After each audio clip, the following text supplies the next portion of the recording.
국민의힘 혁신위가 전략공천 원천 배제라는 전례하는 혁신안을 또 내놨습니다. 험지 출마로 지도부와 갈등 양상을 보인 인요한 혁신위원장, 또 김기현 대표 전격 회동도 있었는데요. 오신환 혁신위원과 관련해서 말씀 나눠보겠습니다. 안녕하십니까, 혁신위원님.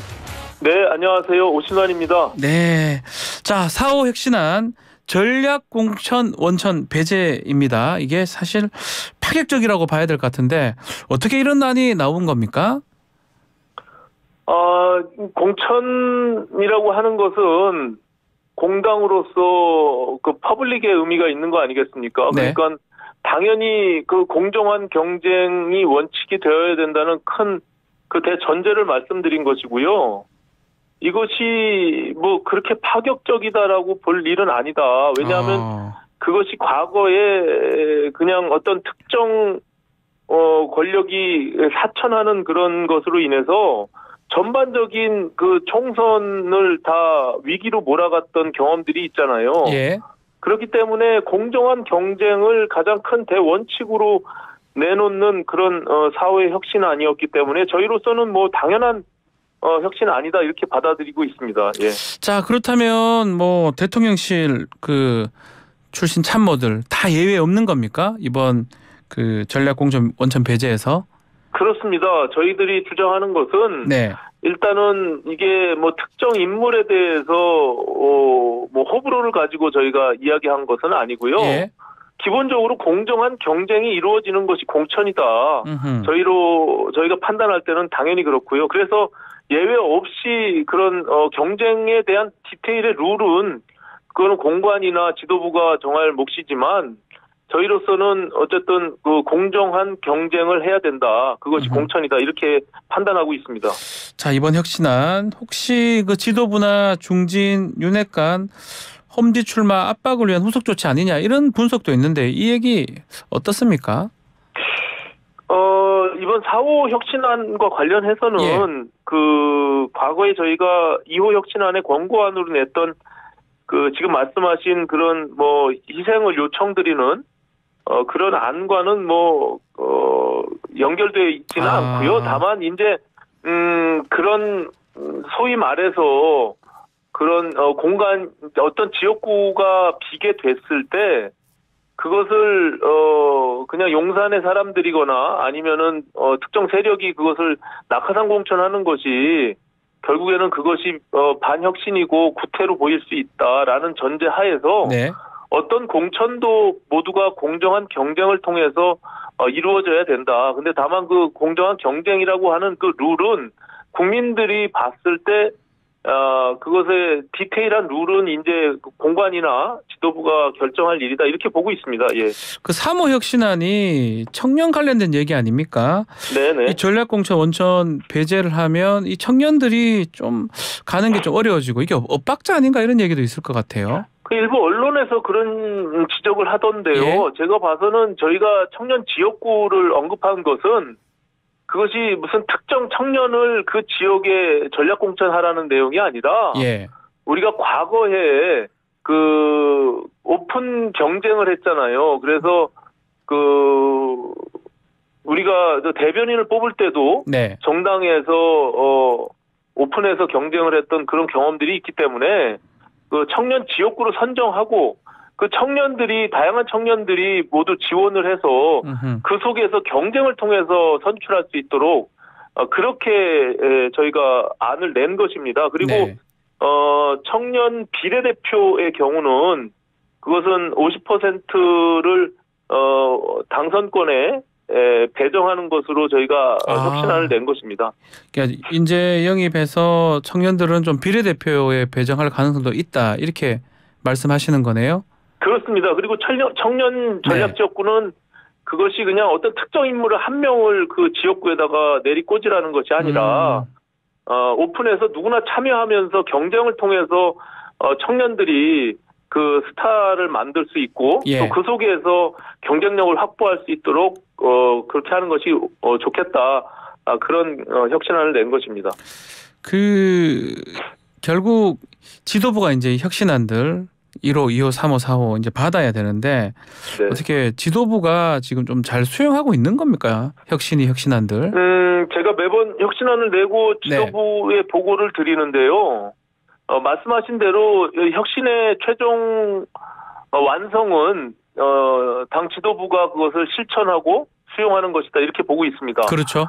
그거는 뭐 국민들이 다 지켜보고 있기 때문에 저는 공관위가 해야 될 일, 또 당원 당규를 개정해서 지도부가 해야 될 일, 뭐 이런 것들이 조금 절차상의 문제가 있기 때문에 네. 그런 것들은 순차적으로 지도부가 할 것으로 보고요. 일단 제 느낌은 모든 혁신안을 적극 수용하고 존중한다고 했기 때문에 저는 그 이후에 지도부가 그 절차들을 밟아가지 않을까 이렇게 판단하고 있습니다. 자, 5호 혁신안은 뭐 아직 준비된 게 있습니까? 청년 R&D 얘기가 나오고 있던데요. 저희가 일단 그 과학기술계의 의견들을 청취하기 위해서 내일 대전에 내려가게 되어 있고요. 가십니까? 예. 그래서 그런 여러 가지 민생과 또 현장 속에서 저희가 의견들을 청취하고 5호 혁신안에 대해서 고민하고 있습니다. 예. 네. 자, 혁신안 이 발표하기 전에 김기현 대표하고 인요한 혁신위원장 만났는데 좀 갈등이 좀 봉합이 됐다고 봐야 됩니까? 어떻습니까? 저는 뭐 특별한 갈등이라기보다는 혁신안 자체가 사실은 굉장히 고통 속에서 희생을 전제로 한 혁신안이 나올 수밖에 없잖아요. 왜냐하면 이것이 과거 국민들의 눈높이에 맞지 않는 민심 위반을 저희가 다시 회복하기 위해서 몸부림치는 것이기 때문에 그런 과정이 불가피하고요. 그런 혁신안과 또 지도부가 받아들이는 여러 가지 느낌 속에서 뭔가 조금 오해가 있었던 부분들도 있고요. 그래서 그런 것들은 충분히 신뢰 속에서 저희가 계속 하고 있으며 또 그 당시 이제 김기현 대표께서 뭐 가감 없이 그 계속 혁신안들을 내달라고 했기 때문에 저희는 뭐 지금 토론하고 혁신안을 만들어 가는데 전혀 문제가 없다 이렇게 보고 있습니다. 예. 자, 그럼에도 불구하고 뭔가 좀 이렇게 좀 험지라든지 좀 불출마라든지 이런 게 안 나오고 있잖아요. 김기현 대표도 뭐 내 처신 내가 알아서 하겠다. 장제원 의원도 뭐 서울 안 가는 것 같은데 어떻게 지금 보십니까? 좀 지도부에 대한 아쉬운 점은 없는 건가요? 혁신위에서는? 저는 시간이 좀 필요하다 이렇게 봅니다. 왜냐하면 이게 정치적 결단을 내리는 것이고 저희가 충정 속에서 당 지도부에게 희생을 요청드리는 것이거든요. 그렇기 때문에 뭐 한 개인의 정치적인 결단을 저희가 뭐 특정인들을 언급한 바도 없고 그것을 계속 압박하고 밀어붙여서 될 일은 아니다 이렇게 보고요. 저는 당이 다시금 민심을 회복하기 위해서 그런 전제들이 필요하기 때문에 당 지도부와 중진들께서 그런 충정 어린 마음들을 잘 이해하고 받아들여 주실 것이다. 전 이렇게 판단하고 있습니다. 언젠가는 뭐 지도부나 중진 의원들이 화답을 할 것이다. 이렇게 보시는 거군요. 네, 그렇습니다. 자, 그리고 인요한 위원장이 또 혁신안 또 아니면 그 관련해서 좀 윤심이라든지 대통령실 좀 거론하면서 논란이 있었는데요. 이수석 전 대표가 당무 개입 막으로 의사가 당무 개입 처방한 것이다 이렇게 비판도 했습니다. 자, 그 부분 윤심 거론했던 그 부분 어떻게 보십니까? 인요한 위원장께서 언급한 부분은 큰 대원칙이나 전제를 얘기하신 거고요. 그것이 무슨 뭐 대통령이 직접 당무에 개입을 했다라고 보기에는 너무 확대 해석한 것이고 저는 뭐 소신껏 혁신위가 꿋꿋하게 그래야만 국민들의 민심을 다시 회복할 수 있다라는 뭐 누구나 판단할 수 있는 그런 대전제가 있잖아요. 그래서 그런 대원칙 속에서 일을 하고 있는 것이지 그것이 무슨 뭐 대통령께서 직접 무슨 당무에 개입했다 뭐 이렇게 보는 것은 좀 무리다 이렇게 보고 있습니다. 그 안철수 의원이나 뭐 윤상현 의원 같은 경우는 당하고 대통령실 어떤 관계 재정립에 혁신위가 좀 나서야 되는 거 아니냐 이런 얘기를 하고 있거든요. 그러니까 뭐 많은 국민들이나 언론에서 네. 사실 그 지난 강서 보궐선거의 그렇죠. 패배도 예. 그것이 원인이다라고 하는 얘기들을 많이 하고 있습니다. 그래서 저희도 여러 번 그 부분에 대해서 논의가 있었고요. 네. 당이 주체적이고 독립적으로 이제 내년 총선을 치러야 되는 것은 너무나 당연한 일이고 그걸 통해서 지금 말한 소위 당정 관계가 다시 재정립될 것이다. 저는 이렇게 희망하고 있고요. 예. 그것은 꼭 이루어져야 된다 이렇게 생각하고 있습니다. 예. 아하, 무조건 필요한 부분이다 이렇게 보시는 거군요. 네네. 자, 이 혁신위가 이렇게 혁신안들 이렇게 내놓는 것 자체가 뭐 총선을 위해서 아니겠습니까? 총선 승리를 위해서. 그렇습니다. 자, 예. 그런 측면에서 볼 때 지난 주말에 한동훈 법무부 장관 대구로 갔는데 이 부분은 어떻게 보십니까? 이제 한동훈 법무부 장관이기 때문에 다소 언론이 네. 그것을 뭐 조금 과하게 전달한 바도 있고요. 한동훈 장관이 가지고 있는 여러 가지 대중적 지지나 인기 뭐 이런 것들이 수반됐다라고 보여집니다. 아하. 그리고 물론 이제 법무부 장관으로서의 어떤 역할을 하기 위해서 갔지만 네. 그 행보 자체가 저는 뭐 다분히 정치적인 해석도 가질 수 있다 이렇게 보여지기 때문에 아하, 대구. 예, 그 우리 당으로서는 뭐 충분히 지금의 현재 법무부 장관의 역할이 아니라 내년 총선이나 본인이 정치인으로서의 행보를 한다라고 결심을 하고 결단을 내리게 되면 당에서도 좀 필요한 자원이 아닌가 이렇게 보고 있습니다. 예. 그 후임 법무부 장관 인사검증 시작됐다 이런 보도도 있거든요. 한동훈 장관 총선에서 어떤 역할을 하게 됩니까? 이준석 전 대표 대체제다 이런 얘기도 나오고 있고요. 뭐 대체제인지 여부까지는 제가 잘 모르겠고 예. 다만 이제 한동훈 장관이 가지고 있는 장점이 분명히 있습니다. 그것을 우리 당이 잘 활용하고 또 그 역할을 한동훈 장관이 감당하게 된다면 충분히 좋은 자원으로서 당에서 총선에서도 역할을 할 수 있지 않을까 저는 이렇게 판단하고 있습니다. 혁신위원이잖아요, 우리 오신환 의원님. 네. 혁신이라고 보십니까? 한동훈 카드가? 혁신위원 입장에서 봤을 때는 새로운 카드? 어느 특정 인물이 총선에 나가고 안 나가고에 대한 부분을 저희가 혁신으로 판단하기는 어렵고요. 아하, 예. 예, 이제 한동훈 장관이 어떤 지역을 선택해서 그렇죠. 또 어떤 역할을 하느냐 이런 과정들을 봐야겠죠. 그렇기 때문에 뭐 총선에 출마 여부가 혁신이냐 아니냐 이렇게 판단하는 것은 좀 무리가 있다 이렇게 보여집니다. 그렇다면 뭐 이게 지금 또 같은 질문인데 선대위 합류를 하는 건지 뭐 비례대표, 수도권 여러 가지 지금 상황이 있는데 어떻게 가는 게 맞다고 위원님께서는 보십니까?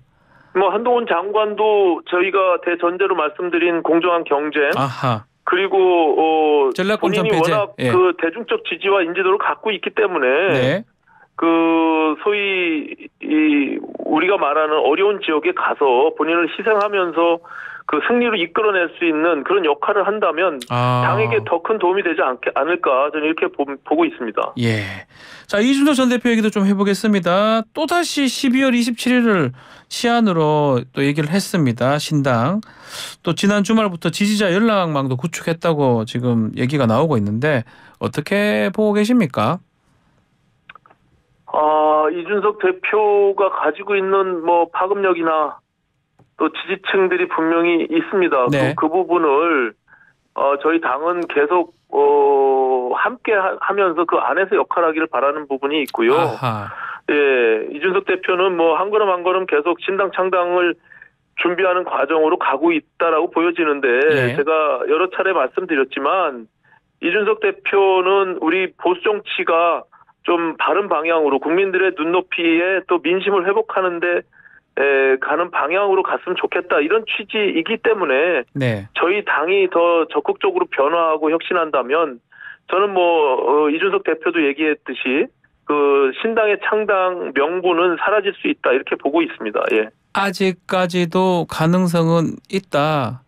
당으로 복귀라고 표현은 좀 그렇지만 신당 창당하지 않을 가능성도 있다 이렇게 보시는 겁니까? 이준석 대표의 워딩을 봐도 예. 그런 열려져 있는 상태에서 진행하고 있기 때문에 뭐 소위 본인이 얘기한 12월 27일 아직 네. 뭐 시간은 좀 있다. 그래서 당이 더 저희 혁신위원회에서는 그런 그런 여러 가지 변화에 대한 부분들을 좀 더욱더 가열차게 하는 것이 이준석 대표의 신당 창당에 대한 명분을 희석시킬 수 있지 않을까 이렇게 보고 있습니다. 그런데 지지층 연락만 받는 거, 이거는 어떻게 봐야 됩니까? 이게 조금 단순한 어떤 신당 창당 그 수준 이상 아닌가 생각도 들고요. 그게 이준석 대표만이 할 수 있는 뭐 장점 아니겠습니까? 지난번 전당대회에서 당대표 30대 당대표가 되는 과정도 그랬고 예. 지금까지 이준석 대표가 해왔던 여러 가지 정치적 행보들이 사실은 좀 우리가 생각하는 것을 뛰어넘기 때문에 그렇죠. 그런 것들을 뭐 굉장히 신선하게 보고 또 국민들은 그 부분에 일부 지지층들이 열광하는 게 아닌가 이렇게 보고 있습니다. 예. 그런 것들을 우리 당에서 잘 수용하고 만들어가면 우리 당의 큰 자산이 되지 않을까 이렇게 판단하고 있습니다. 당에 돌아오기를 바라신다는 뜻으로 지금 들리는데 그 비대위원장 되면 본인 120석 자신 있다 이 얘기했던 것 같은데 이분 어떻게 해석해야 됩니까? 많다고 봐야 됩니까? 이걸 적다고 봐야 됩니까? 저는 뭐 그것을 왜 120석으로 한정했는지 좀 아쉬움이 있는데요. 네. 이준석 대표가 비대위원장에 되는 여부는 제가 뭐 판단할 일은 아니지만 네. 어쨌든 이준석 대표가 우리 당에서 함께 한다면 저는 분명히 그 파괴력을 가질 수 있다 이렇게 보고 있습니다.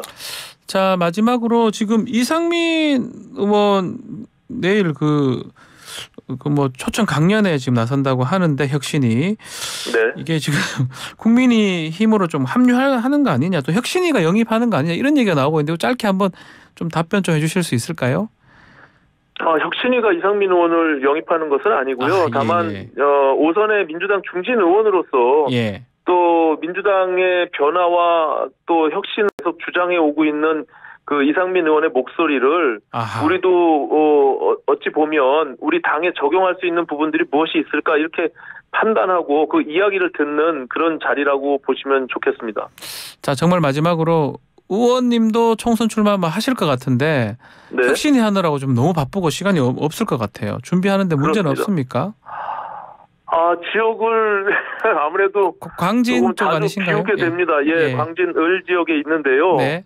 예, 혁신위를 하기 전보다는 지역을 비우기는 하지만 어쨌든 이게 총선의 전반적인 전략상 우리가 당의 지지율을 또 민심을 다시 회복해야 되는 게 우선 급선무기 때문에 혁신위에 최선을 다하고 있습니다. 예. 알겠습니다. 자, 오늘 말씀 여기까지 듣겠습니다. 감사합니다. 네, 고맙습니다. 오신한 국민의힘 혁신위원과 함께했습니다.